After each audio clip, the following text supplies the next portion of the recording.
Hello, chart watchers, and welcome to this Wednesday, August 21st, 2019 Market Watchers live show with your host, Tom Boley and Aaron Swinland. For those of you joining us for the first time today, welcome to the show. And for our regulars, welcome back. Well, we got a pretty good day in the market so far. I got the Dow Jones Industrial Average currently up 293 points, getting close to recent highs and that 20-day moving average. The S&P 500 is battling that 20-day right now. You can see also testing some recent highs.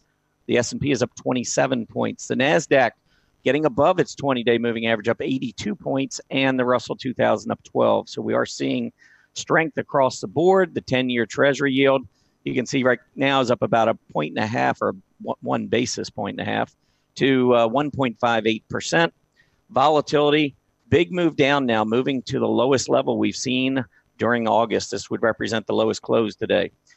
Discretionary doing well, technology having a strong day, industrials, those are three of the aggressive groups. They are leading to the upside. Healthcare also doing pretty well. Biotech's not shown here, but biotech's trying to bounce a bit. Utilities, the worst performing group, but all 11 sectors are higher today. So utilities lagging, but you can see still utilities have been in a nice uptrend. For the second straight day, home improvement getting a big lift. Yesterday was Home Depot. Today it is Lowe's. Huge gap up today on Lowe's, taking out that prior high back in June. That's helping home improvements to break out. Broadline retailers having a big day, and it's no wonder. Target, great earnings report came out, and you can see the stock up $17. It is up about 20% today. Huge move so far on Target. All right, Aaron, it is hump day, middle of the week, and market all over the place, but we are moving higher, trying to challenge some key levels. Yes, absolutely. I mean, I'm looking at the Dow up over 1% right now, and the NASDAQ. It does seem, though, that the technology side of things, the aggressive sectors are trying to take it over today.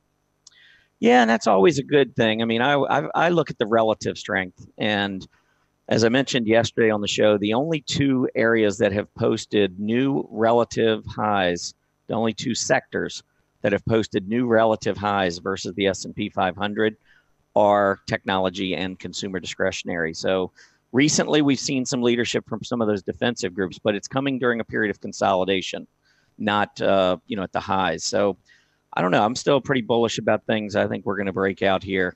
Whether or not we do it now or maybe we do it in a couple of weeks, that remains to be seen. But we are testing some key levels, so I think everyone's going to want to keep an eye on that. Mm-hmm. All right, we do have a special guest back with us today, Danielle Shay. It's always great to have you on the show, Danielle. Well, welcome back to Market Watchers Live. Thanks so much. I love coming to your show. Yeah, we love having you. You always have some great information for us and some great potential trades, so you're not allowed to disappoint us today. All right, sounds like a plan. Yep, I'm putting you on the spot. But Danielle's going to be with us. She's going to share some things with you in probably about 10 minutes or so. So, Danielle, if you can stick around, that'd be great. And Aaron, why don't you take it away? All right, upcoming schedule. Tomorrow, we have another great guest. Rick Ben Sr. will be here. Tom, you've got a workshop on Tuesday coming up, and Jesse Felder will be here on Wednesday after Tom's workshop. Today's agenda, of course, we're going to start off after our news and headlines with Danielle Shay, and she's going to be talking to us about running into resistance. 10 and 10. First symbol is T. Rowe Price Associates, TROW, if you want to go take a peek at that stock before we start annotating. And let's go ahead and just get it started, Tom. Technical news and headlines. All right, well, we did have existing home sales come out this morning for July. Better than expected, 5,420,000 units versus 5,385,000. That was good news, and I think everyone's kind of maybe sitting on pins and needles waiting for the FOMC minutes to be released. That comes out at 2 o'clock this afternoon, and I think probably there's just going to want to be a review as to the discussion and maybe if there were any dissenting voters and the discussion that was had, because I think everybody's still sitting back trying to figure out what the Fed's next move is. The bond market is expecting another rate cut, but we have seen on a few occasions, I'm not going to get back into it, but the Fed hasn't always done exactly what the markets have been looking for. So I think the minutes coming up this afternoon will be pretty important. We'll want to stay tuned to see if there's any kind of a big move. with the major indices getting up close to key resistance levels and the minutes coming out at 2 o'clock, I don't know, maybe that could be a catalyst if the market interprets that the Fed is leaning toward another rate hike. That could be the impetus for a breakout in the major indices. So we'll want to watch for that later today. As far as the 10-year Treasury yield goes, pulling up the chart here, you can see that we remain in the downtrend. Not really a whole lot to add to what we've talked about in the past. I mean, we got a good economic report out today, and yet we're only up 1.5 basis points, 1.58%. Still mired in this huge downtrend here in August.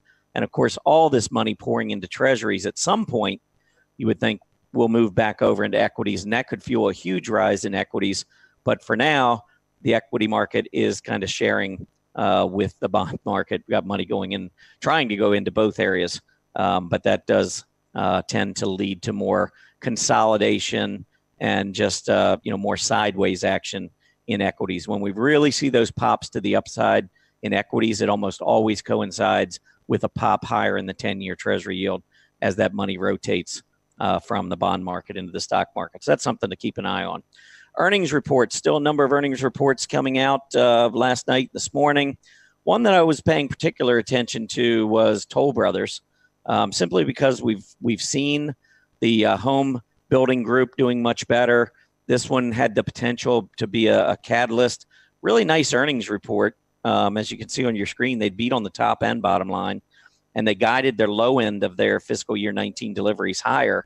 Yet the stock is down almost 4% today, so not really giving the boost that I think a lot of folks were looking for. But Toll Brothers has been an underperformer, and that hasn't changed even with some pretty decent numbers. As mentioned earlier, Lowe's, that was a big report coming out of Lowe's. They beat on the top line, beat on the bottom line, reaffirmed guidance. If you remember yesterday, Home Depot, when they came out, they kind of give a little bit of a warning about their revenues going forward, and they cited the tariffs. Didn't really hear that from Lowe's today. Lowe's just maintained their guidance, reaffirmed guidance going forward. So that's something to pay attention to this morning. And then Target had a big report, easy beat on the top line. Bottom line, as you can see, 182 versus 161, not even close.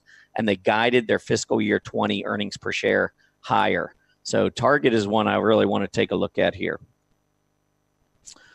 First, as you can see, there is the move, and that is quite the move. Let's make sure we got the latest and greatest. 102.06. Stock is up $16.50, 19% on the day. And you can see all of the overhead resistance right at about $88 going back over the course of last year. That was cleared with ease today. And check out this volume. When I get volume like this on a gap up, if we close on the high of the day, I'm going to be looking at the top of the gap to be major support. If, however, we come back down later in the day and we finish below 100 on that kind of volume, then I think maybe we could drift lower. So I think the way we finish today is going to be really important on Target. If we look at the relative strength, it was near a 9-month relative high versus the broadline retail peers before the report, and with it just exploding to the upside. It's hard to mistake that kind of volume and this kind of price action. So Target looks good here. All right, let's pull up Toll Brothers. And here was the move. And you can see Toll Brothers going down today. But I want to show you this on a relative chart because, again, when you see the group making a breakout over prior highs and you see Toll Brothers still well below the highs that it had back in the spring, that is not telling a very good tale on Toll Brothers. And you can see on a relative basis versus home construction, last 7 months have been almost straight down. And with the earnings report and the gap down, we're breaking to a new low. I like home construction, but I would avoid Toll Brothers. I think there's some others like Meritage Homes that I think are looking a lot better. D.R. Horton as well. Okay, let's see. What else do we have here? How about taking a look at the broadline retailers for a second? And here you can see gapping up, moving above that 20-day moving average. I think that's really important. Home improvements. Here is a potential breakout. We are now challenging the highs that we saw all the way back in September, trying to clear that July high as well. Just in 2 days, this group has gone from just middle of the pack to actually leaders. And if we get this breakout, that would certainly help. All right, let's head back to the dashboard and take a look on the dashboard. I'm trying to see it. I don't see it on here, so I'm just going to have to show you the chart. It was one of the leaders on the scooters earlier. Let's get an update. Maybe it's pulled back a little bit. Actually, it's still moving up there. You can see the big advance here on the scooter on JKHY. This is Jack Henry and Associates. This is in financial administration. This is a major level of resistance, gap resistance, as you can see. Gap down on heavy volume back in May. This area is going to be important from about 145 to 148, in my opinion. Volume came in the last 3 days selling. I want to see if we can get through this. The other thing you want to be careful about is even though we're starting to show a little bit of relative strength here over the last month, the overall downtrend in relative strength versus financial administration peers is pretty evident. So I would just be watching the stock very closely. We've gotten a breakout of financial administration. This stock needs to make a breakout. If it fails and starts to roll lower, I'd watch that 20-day moving average. So it's definitely a scooter mover, but because of all these reasons I just talked about, it is the scooter mover of the day. All right, let's go ahead and look at a few upgrades and downgrades I have for you. We're going to start off with Mohawk Industries, MHK, and they were upgraded today by Wells Fargo from an underperform to a market perform. Their new target is 115. So let's get a look at where that might be here. It's just a bit above here. So we're looking at a move that would bring us really, at this point, it's about where the price is currently at. But what I found extraordinarily interesting was the area that it found support right on, seriously, right on that December low. Right now, we're seeing a really nice move on the PMO. It's turned up and very oversold territory. And we're starting to see a little bit of a perk up here on the on-balance volume. We've got rising bottoms coming in alongside the rising bottoms on price right now. So I think it looks pretty good, but you know, when you have this sort of setup with the slower moving EMAs on the bottom, you end up, or I'm sorry, the faster on the bottom, you're really at a disadvantage. We're seeing that it has been in what I would call a bear market configuration here for a while. Back here when the 50 crossed below the 200 all the way back here in 2018. So, you know, it's a really great place for what could be a very nice short-term play. But with that 115 target, and they're really going into a neutral position, you can see right here at that low back here in April, that seems to be where we could find some overhead resistance, indeed also at that 20-day EMA. But this could be really interesting if we get a breakout above both of those areas of overhead resistance, because generally speaking, when we've had these oversold lows on the PMO, they tend to come together. Not on this stock so much. As you can see, we got a little bit of a move, but then we were immediately turned back down at that 20-day EMA. All right, next one up is going to be ServiceNow. I know this one is often requested for 10 and 10. And again, I'm looking at this really nice PMO that is starting to rise in oversold territory. Not really happy with this on-balance volume. It is still in decline. And if you notice, we even have declining bottoms right back here. And the bottoms are mostly the same and declining here in conjunction with. And that's really a confirmation to me. I don't want to see an OBV that comes in lower than the previous top, though. We're getting ready to have a breakout here above the 20-day EMA. I think it looks, like there's some promise there, but the volume just isn't supporting it right now. I'm not seeing the right kind of accumulation. Let's look at one last, and this is a downgrade from JMP Securities. You did report on this one, Tom, that they came in higher on their earnings, but there must have been some other information there that the investors did not like. And we can see a really huge drop right now, down over 16% on this downgrade. And they've downgraded it to a market perform, JMP Securities. So, again, they're going into that neutral position, but you can see the 200-day was support and did not hold it at all. And we had a support level here back from May that also was broken to the downside. Next area of support, well, it's just about sitting on it. That's where you have the top that we got in December of 2019. So not looking too good here, even on a neutral. There's your upgrades and downgrades. Let's go ahead and we will be back with Danielle Shay after this.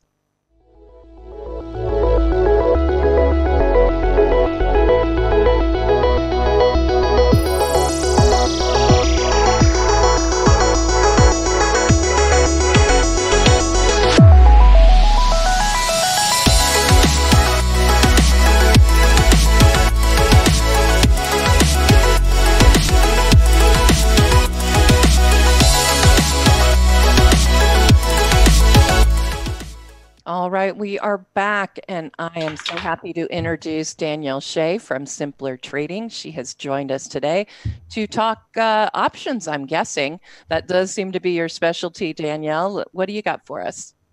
Hey, how are you doing today? I'm so glad to be back. Yes, glad to have you back. So for me right now, what I'm focusing on is running into this key wall of resistance right here, basically in the options market. And I'd love to talk to you more about how you handle this with stocks. But essentially what we are looking at in options is when we have a situation where our bullish trend breaks and we switch into, I call it the pinball mode, just basically where you have some wide range expansion days, you're bouncing back and forth between this area of support and resistance, but not really getting anywhere. In the options market, what we do is we shift from a strong bullish directional stance, and then we switch into this mode where we're doing short-term time frame trades.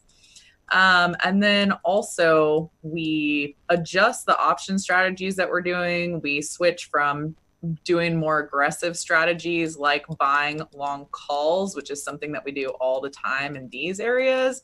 But then once we get into our pinball mode, we switch into a variety of other strategies like butterflies or using spreads. And so for me, a key part of my analysis comes in quantifying this area and this area of support and resistance. And so the number one thing that I'm going to talk about today is how to identify the area of resistance that we're stuck under and how to know when we're going to switch back into either a bullish buy mode or a sell mode. So what are y'all doing as far as stocks in this area? I know you noticed that you were talking about a couple different relative strength names. I mean, that's one of the key strategies that I will use as well. Yeah, I mean, for me, when the market pulls back, I'm looking for the strength. I mean, my strategy is that when the market does rebound, the money tends to rotate back to those leaders first. So yeah, I mean, I used to find some setups on those relative strength leaders. Is that similar to what you do? Yes, that's exactly what we do. And so we focus on trading kind of the weaker links within this area in the options market. So for example, trading the Russell, the banks, energy are kind of the weaker links right now.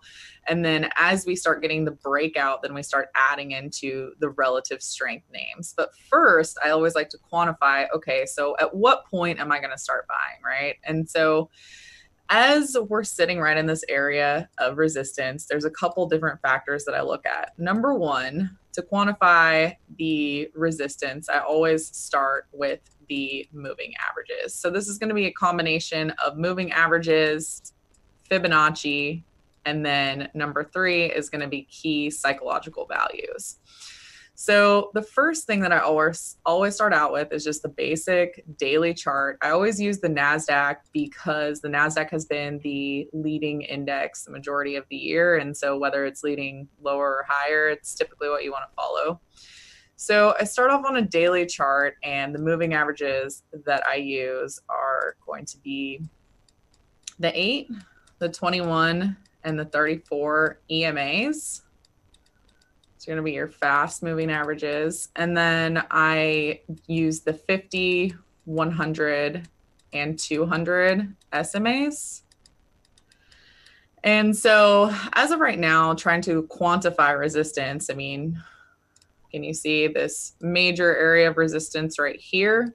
this for me right now, the hold below the 50 SMA is absolutely critical. So you can see multiple other times throughout the course of the last, go back over the course of the last 2 years, and the 50 simple has been pretty critical. It's pretty critical institutional level. And so for me, every single time I see this index come up and run into the 50 simple and it's not able to get through it, that's telling me that the path of least resistance is still down until the price can come up, break above it, and close above it. I have to say we're still below resistance in as far as the moving averages are concerned. Now you can see that you have been able to break through some of these others. This is the 8 EMA, the 100, the 21, and the 34. However, the 50 is a pretty key area right there. Is that in line with the types of moving averages that you use at StockCharts? Well, I can tell you that I was very excited to see you using EMAs for the short-term moving average and SMAs for the longer, because I do the same thing. Excellent, excellent. Well, I always get the question, why do you do that? Why would you have EMAs for one and SMAs for the other? But for me, I just never could quite understand the logic of taking a long-term moving average and then applying a weighting toward the most recent data. It's like, why have a long-term moving average? So now, come on, that's exactly what I do. What's that?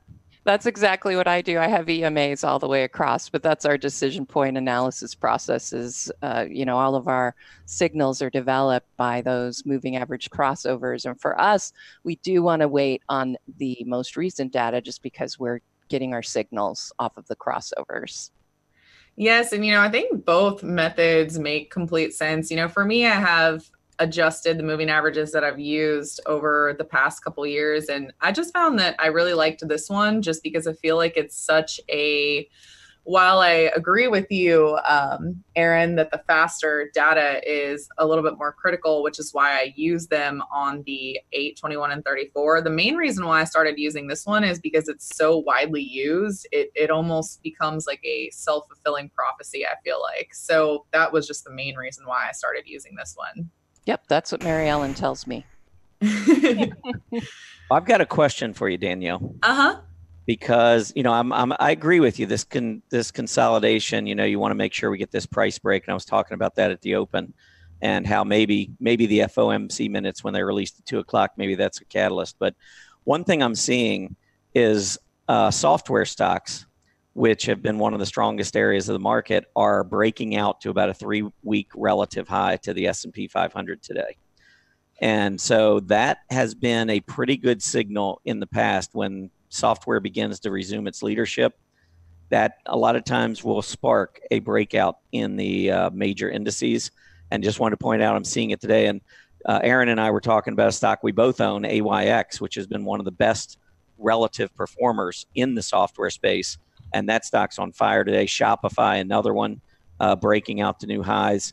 So, if we were in a market that looked like it was ready to roll over and go lower, I just don't think there'd be the kind of interest in some of these aggressive names that we're seeing. I don't know if you have any comments on that. Yes, definitely. I mean, the main ones that I look to kind of watch for the breakouts are, first of all, I like AYX and Shop both. I consider Shopify to be one of the key e-commerce names that is just kind of a result of the online purchasing generation that we have, where people are shifting to buying everything online. And so I think Shopify is a great stock. I like it in the long term. AYX, this one has quite a bit of high short interest, so I think that helps with that as well. But yes, I do consider AYX one of the leaders, and I agree with you when you say that you're looking towards those leaders.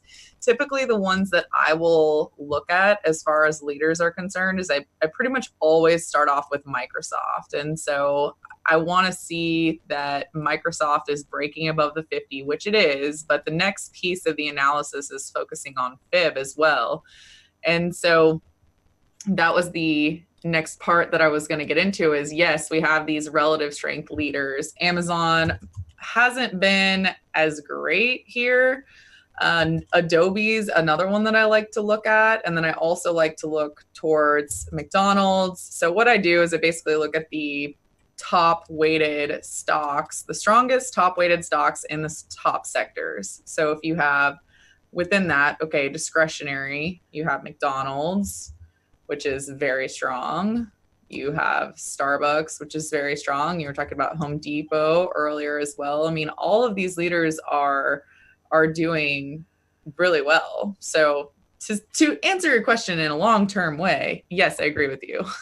But the next line in the sand that I'm looking towards in the NASDAQ is, and the next piece of that analysis is going back to Fibonacci analysis. So do you use any type of Fibonacci analysis? I occasionally will use it. That's not one of my go-tos. I don't know if Aaron, do you use it at all, Fibonacci? I do use it on my annotations periodically. I know that every now and then you look at a price chart and you're like, this is going to look exactly right on a fib tool. So I'll run it, and sure enough, you'll see those lining up as far as support resistance areas. But typically, it's not something like a go-to, but I will use it on occasion. I always find that it's better after the fact. Like with hindsight, I can go back and I can draw that Fibonacci line to be perfect, kind of like Elliott wave. But right, and then you actually to trade off of it right in the middle of it, I just have never had success. I'll be honest. All right.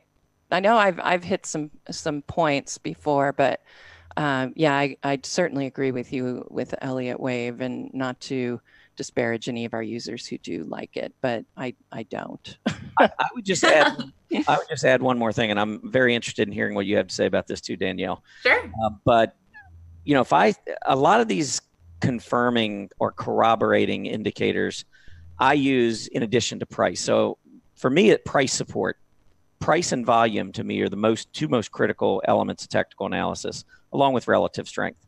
But if I can see a major price support level, and then I happen to put the Fibonacci tool up and draw my retracement zones, and it happens to be right at price support and also a key Fibonacci retracement zone, then that to me adds a little bit further confirmation to what I'm already thinking. But I wouldn't look at it first using Fibonacci, if you know what I mean. That wouldn't be the first thing I would go to, but it might be something that would just give me a little bit more confidence with the trade. And, I think you articulated that perfectly, because that's exactly where I was going with this, that, the first piece of watching for that overhead resistance zone comes with your key technical analysis, which is price above or below the moving averages, and then if it's pausing at the moving averages, right? So here, here, and here, you can already see that.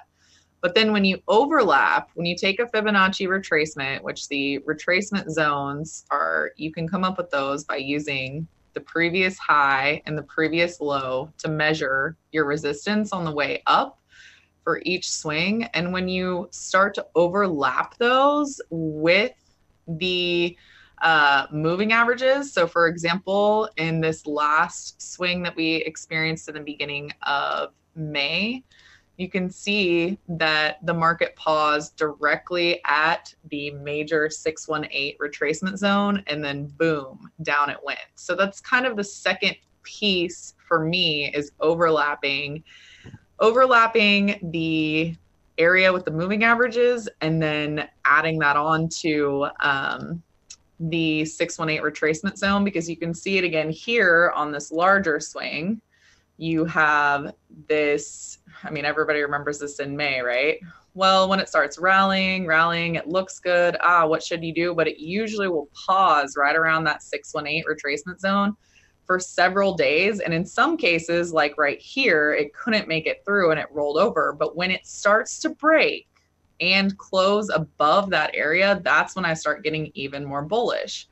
And so now, if you look at this most recent swing, and you measure the high to the low of this swing, we're basically directly stuck underneath this key area of resistance. So now we have an overlap of the 50 simple with the 618, which is the exact situation we were in right here. And so what I'm looking for confirmation of, yes, we have some of the market leaders that are carrying us higher, but we need the overall index to be strong enough to break out and close above this level for me to get more bullish. Okay. Completely understand and agree. That would absolutely add some confirmation to what we're seeing. You know, when you look back to what we went through back in May, you know, we went down, we took that initial move to the downside, and then we bounced like you drew. When we went back down and tested that bottom again, we really didn't see much of a bounce. I mean, we really just hung there for a day or two, and then we lost that support. This time, and it doesn't really show it as much on the NASDAQ as it does on the S&P 500, but we went back down on the S&P and actually got down to where we were previous and didn't just hesitate. Immediately, we came roaring back to get up close to resistance. And I think the character of this move in August is a little bit different than what we saw back in May when things rolled over and never really bounced that second time and just immediately broke down. So it's still, I still am looking for that confirmation. It's still that breakout to confirm. But I'm just saying the character of this right now looks to be a little bit different to me. Yes, I agree with you. I mean, it's definitely more, May was definitely more of kind of just a slow bleed every single day where things just kept getting worse. Whereas this was more one violent shock to the downside that's kind of having trouble recovering. What are the yellow candles on your chart? I mean, I see back in May after, you know, it stayed red all the way on the bounce and then back to the new lows and then started turning yellow on the way back up. This time you didn't hit new lows, but now today's candle looks like it's turning yellow. Does that have any significance for you? Yes. So those are, I call them the warning sign that the trend is shifting. So these are called the trend strength candles. And what they do is they populate based on price in relation to the moving averages. And the moving averages are based on the fib number series. So you have 8, 13, it starts with 5 actually, even though I don't use that on my chart. 5, 8, 13, 21, and 34.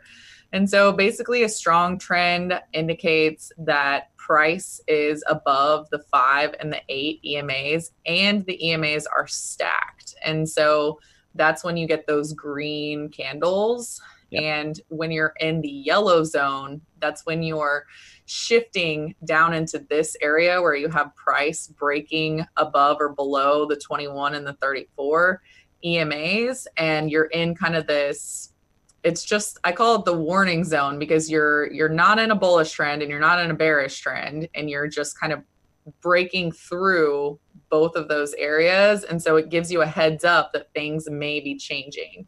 So it's quantifying if the moving averages are stacked or twisted up, and then also where price is in relation. And then if the price is underneath the 34, then they're red. So would you say the yellow is kind of the danger zone? Because if you're wrong, it can go against you really hard in either direction. Yes, that's exactly right. And so once you start getting those yellow candles, you have to be aware of the fact that the trend may be changing here. And so what you need then for the confirmation of that trend shift is, well, for example, right here, you're in a bullish trend. Hey, warning sign. The red is the confirmation that you have changed. Okay. And then on the way up, you can see how it's red, warning sign, things are changing. The dark green is the confirmation that the trend has regained strength. And you can then focus on the upwards trend. And especially for me as a short-term options trader, I mean, most of my trades are anywhere between a day and really 3 weeks at the most. The short-term trend shifts are very critical for my positions. Okay. All right. Well, can you do me a favor? Can you email me when you get a green candle? Right. It's, I don't know. I mean, I feel like we're pretty close, and I feel like we're pretty close, but at the same time, most of these rallies that we've seen, particularly on good news, have all been sold right at this key area of resistance. And I mean, the next piece of that analysis is, you start off with the moving averages, then you move on down to Fibonacci retracements. And then I also add symmetry in there as well. So I look at the previous swings and measure those off of this previous low to see if we have anything that's similar that would also give me a zone for resistance. So do y'all use any type of symmetry or measured moves? For patterns, yes. Same.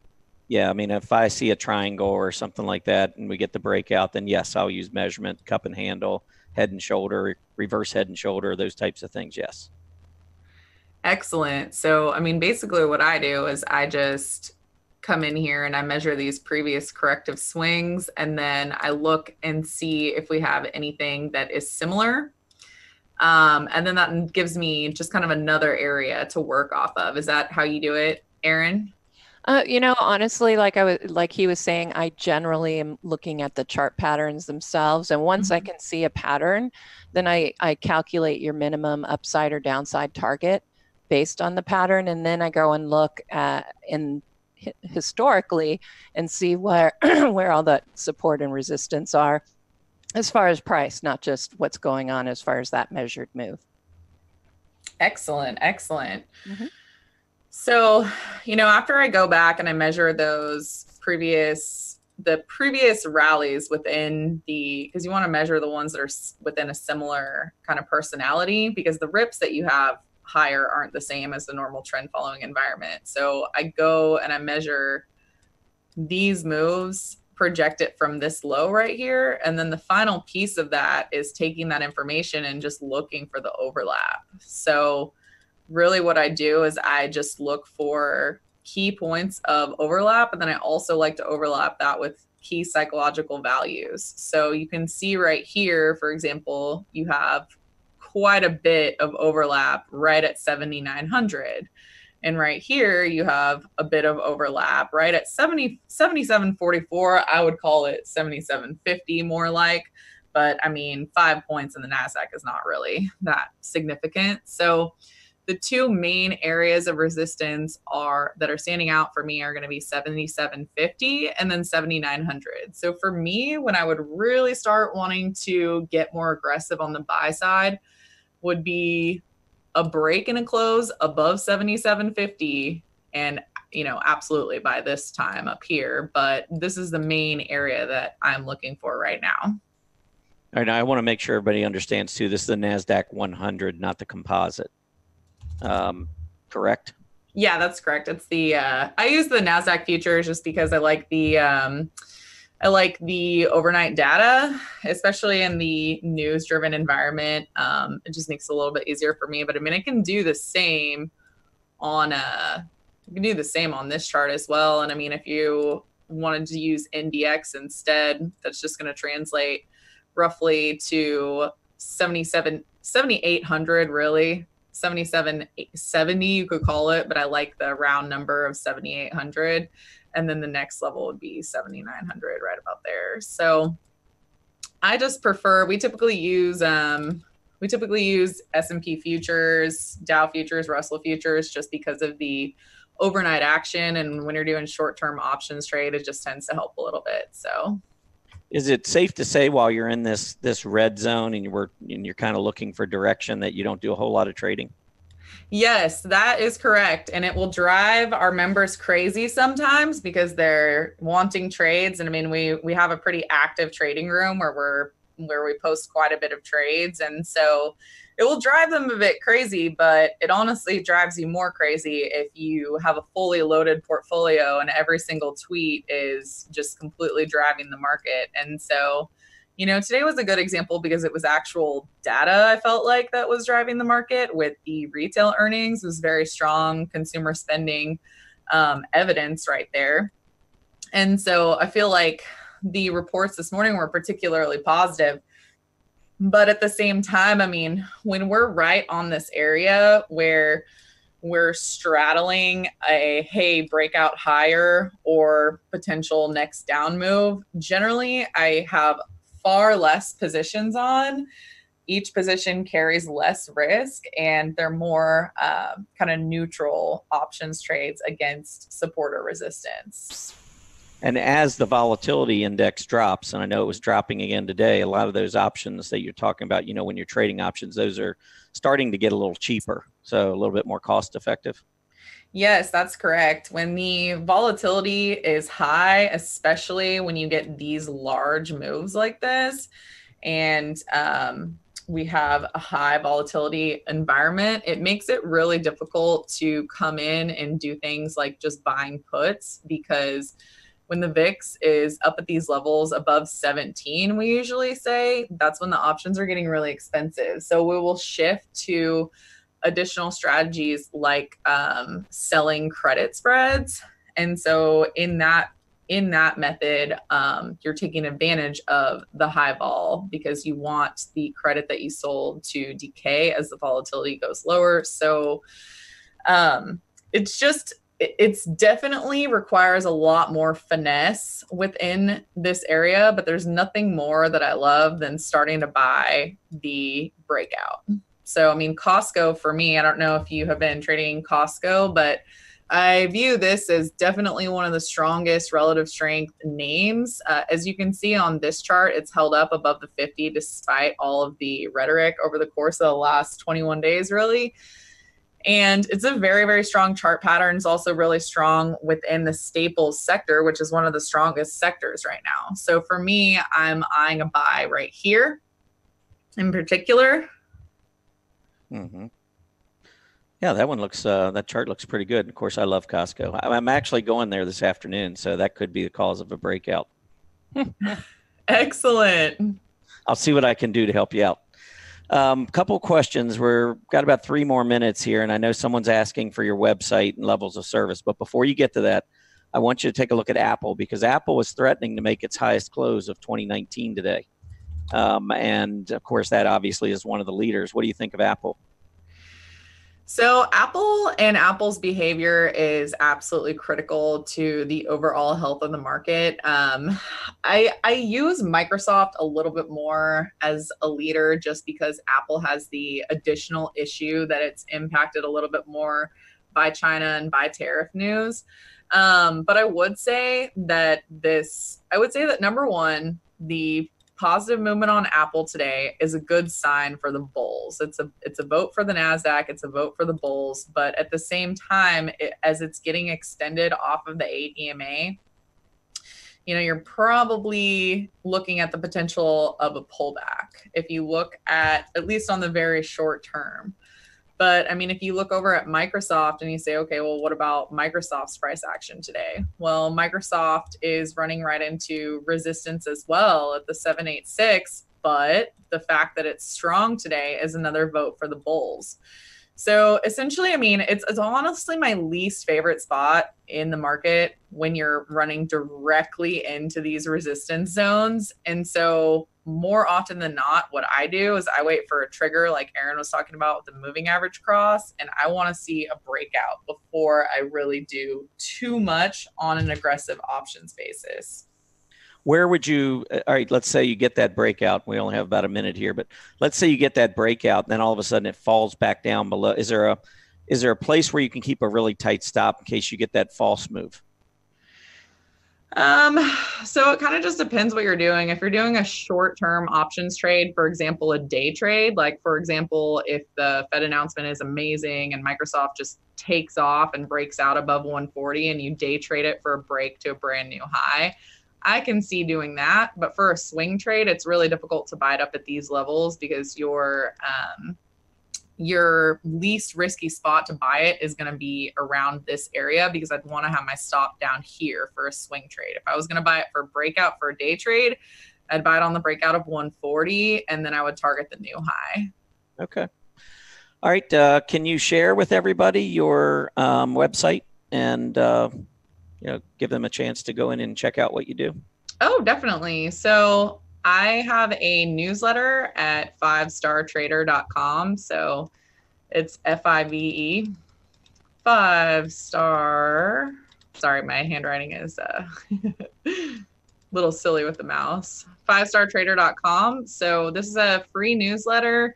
I post my free webinars in here, the media events that I'm in. I have a newsletter that I post a couple different times per week. You can see the links to social here. I also have free downloads, and you can go ahead and check that out. And then also you can find me in the Simpler Trading chat room. So you go to simplertrading.com/join. And within this area right here, you can find me in the options room. Awesome. All right. Well, it is always a pleasure to have you here with us, Danielle, and we look forward to having you back. One final thought. Do you think this is a continuing bull market? Do you think we're going higher? I do think that we're going higher. I don't know that it's going to be today, but I think that going into the 2020 election, that we have a pro stock market president who's going to, ensure what he can so that the stock market and the economy remains strong into the election cycle. And for that reason, I am sticking to the long side in the long term. Sounds good. All right. Always a pleasure, Danielle. Have a great day. And thanks so much for sharing today. Thank you. All right, Aaron. Yes, I do. You do. I was at. I knew what was coming. We get used to this after a while here. Yep, there it is. Let's see if I can get that. There we go. Well, come on now. There we go. Okay, so yes, we had quite a few requests today. It was pretty busy in our chat room, and technology certainly leading the way. I did switch our RRG to a daily. One of our viewers mentioned that, you're looking at these on a short-term basis, so probably should have it on daily, and that's exactly what I did. So some interesting ones turning in that direction. Boeing would be one I thought was interesting, and XPP and ARQL. So I'll probably include those, but we'll see. All right. Well, I will start with the first one, which is Rowe Price. And Rowe Price is an interesting stock because it's in a horrible area. The asset manager group, relative to the S&P 500, has been down almost the entire year. We get a little bit of relative strength from here, here to there, but not really much to speak of. And so you've got a group that's really weak, but you have maybe the best stock within the group with Rowe Price. So what I would simply say is we've had multiple tests, about 6 of them, down around $105. If we close below $105, knowing what I know about the group, I'm not taking any chances. So if I'm in a really good stock within a bad space, I just want to make sure I have my stop in place and it's fairly tight. So for that reason, I would probably sell it if it closed below 105. But otherwise, I think you've got a pretty decent stock within the group. If the group ever turns back up, then I think you could have a real good winner here. All right, excellent. So our most popular in the chat room today was AU, gold, of course, in everybody's on everybody's mind. Yeah, I mean, short term, I can't argue with this. I'm not a gold fan, as just about everyone knows. But hey, I don't argue with the short term trends. And right now, I think it's pretty clear that this is in a very strong uptrend. I expect the dollar is going to continue to be strong. I think one of the things driving gold is not the dollar, obviously, because usually it runs opposite the dollar. But I think it's the fear. I think it's the high volatility. I think it's the fear. Folks looking for safety, defense. I think that's helping gold quite a bit here as the market continues to consolidate and struggle. But I'm not going to argue with it. Volume trends are pretty good. I think as long as this trend remains intact, and I would say, the last breakout occurred just around 19.5. We went back, tested that. Now we're moving back up again. So perhaps you could, if you wanted a tight stop, maybe it would be somewhere in that area around 19.5. If you wanted to give it more room, we've had multiple tests down around 17. Personally, I wouldn't give it that much room, but overall, I can't argue. Stock looks good. All right, next one up is going to be Digital Turbine, a software company, APPS. I own it. I love it. This thing broke out. I mean, this is one, if you recall, back on July 22nd. That was the day it was included in a setup here on the Monday setups. I mean, you can see the relative strength had been strong versus software. Software had been good. Software on a relative basis had been strong. And overall, the chart had looked pretty good. So that pullback, I wish I'd bought it then. Actually, I did trade it back then, but I got out, ended up getting back in higher. But here's a stock that, just recently broke out. I'm going to annotate and show you where I would be watching maybe to the downside. But right in here, it broke out at about $6. There was a high on heavy volume. Sellers came in. We went back through that level. Very, very strong volume. Came back, tested it along with the 20-day moving average. I think $6 I would be watching to the downside. But today's volume is huge, breaking out again. Look at the relative strength. Hard to argue with it. I think it looks good.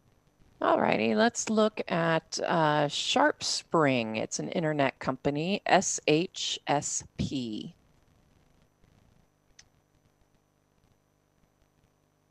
SHSP. Okay, Sharp Spring. There we go.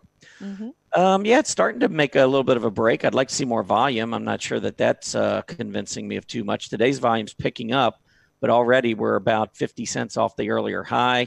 And there's going to be some overhead resistance. I don't know if this is a coincidence, but you can see right there on this heavy volume, the gap down and the selling. And now here we are with a false breakout there. I don't know. I mean, in the internet space, this has been downtrending for 3.5 months. It looks good in the short term, but I tell you, if this thing continues to weaken into the close and leaves that long tail up there, I'd be a little nervous. So I'm going to pass on it for now. All right, let's see. The next one is Arcul, ARQL, Biotech. Yeah, Biotech's having a good day today overall.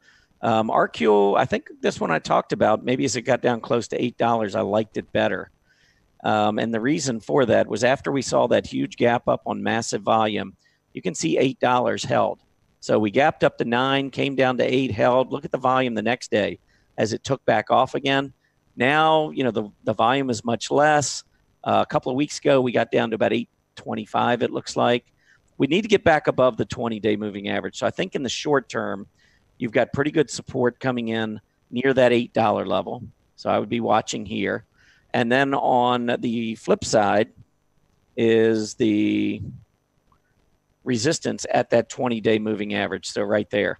I think we're just squeezing between the two. We might go back down one more time. But I think that $8 level is something I'd watch pretty closely. All right. Let's see. Next one is going to be XPP. And this one is an ultra China iShares, it looks like, ProShares. All right. Well, this one obviously can't look at on the relative charts. But, we're coming up testing the 20-day moving average from underneath. I could go ahead and just annotate this. I'm not going to be a fan. I mean, it's going down, putting in a low, lower high, lower low, and now we're coming up testing this area. And then also the resistance zone where we've got right here, you can see the prior lows, and then right here, the gap down below.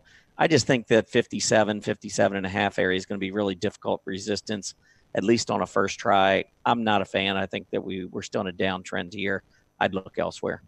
All right. And this one, the person's wondering if this is the low and a time to get in. I can tell you I wouldn't be, but Dean Foods, DF, terrible run in the last couple of years.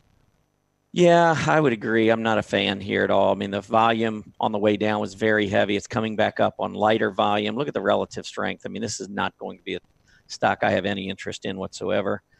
Couple of areas to look for. I mean, for a turnaround, and I'm not ever going to catch the bottom because that's just not what I do. I don't look to try and bottom feed.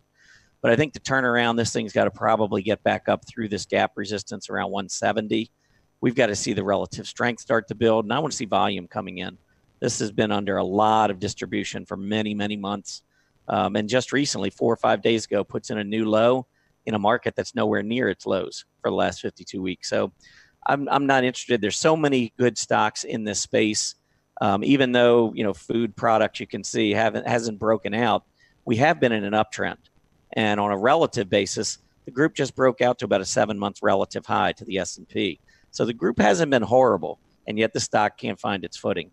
I'd pass. All right. Next one is Keysight. Keys, Keys.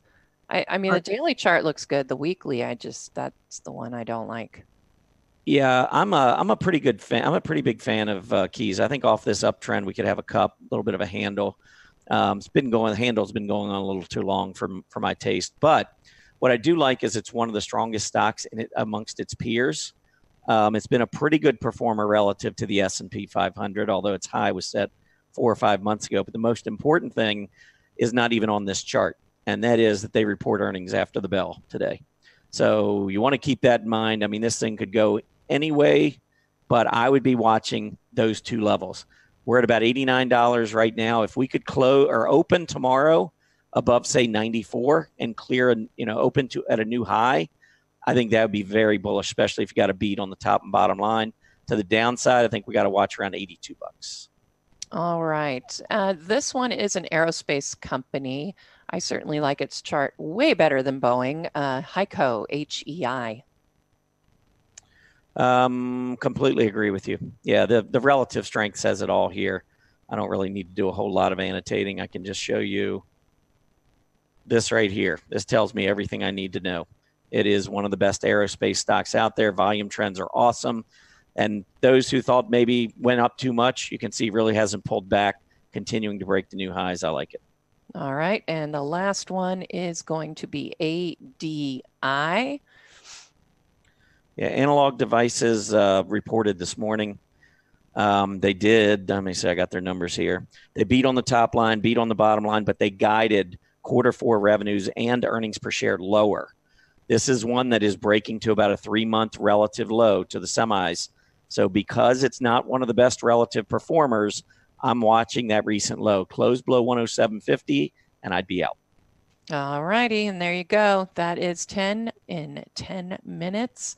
There's our list, so you can go back and take a peek at what Tom just annotated. Just scrub back. All right, conclusion. Time to look at the poll and see what people think about GE. What do you think about GE? You know, looking straight up at the chart, I wouldn't touch it. I've really wanted to stay away from it for a long time. I mean, I just haven't trusted it since, it went through that deep decline, and it's just not going anywhere. I mean, there's so many better stocks out there to get involved in. I don't like it. I think it's still going to test those lows from December. It's just, and I know it's been in the news, obviously. So I don't know about it being a bigger fraud than Enron, but I know that there's a lot that I would say is suspect about their practices. Yeah, that's an awful big statement to make about a company, to say they're a bigger fraud than Enron. We know what Enron was, and that was a big fraud. So if you're a bigger fraud, then you are quite the fraud. I don't know that they're a bigger fraud than Enron. Hopefully, he's got a track record here. He's got a track record. He was the one talking about Bernie Madoff, which, went down as one of the biggest scams of all time. But, when I look at the chart on GE, and I'll just show you what I'm looking at here. I mean, this stock back in 2000 was over $30 a share. Yeah. It's $8 a share. Do you know how far the stock market's gone since back in 2000, or even at the low in 2002? I mean, it has been a crazy run up. So I don't, this is a troubled company, no matter how you slice it. Are they a bigger fraud than Enron? No, not yet anyway. Right. Would I be buying them as a great value play? Well, you could have made this argument for 20 years. No, I don't think that's the case. So I'm somewhere in the middle, but just looking at the way this stock has traded the last 2.5 years, I wouldn't own it. Yeah, absolutely. I know. Yeah, there's just issues with it maybe being propped up and that sort of thing. I don't know. Definitely wouldn't touch it. Yeah, and there have been times, where it goes through periods where it goes up, but you got to have your stops in play on the stock that's been going down like this one has for the last few years. So I personally would pass. Mm-hmm. All right. Well, we're about ready to wrap up another show. Do want to just let everybody know we got the Dow up 280 points, the S&P 500 up 25, NASDAQ up 80. So pretty good day. Again, thanks to Danielle Shay. Want to thank all of you for being with us. Please remember to complete the survey as you exit. As a quick reminder, Market Watchers Live airs 5 days a week, Mondays through Fridays from noon to 1 p.m. Eastern Standard Time. Have a great Wednesday afternoon, everybody. FOMC minutes at 2. We'll see you back here tomorrow. Happy trading.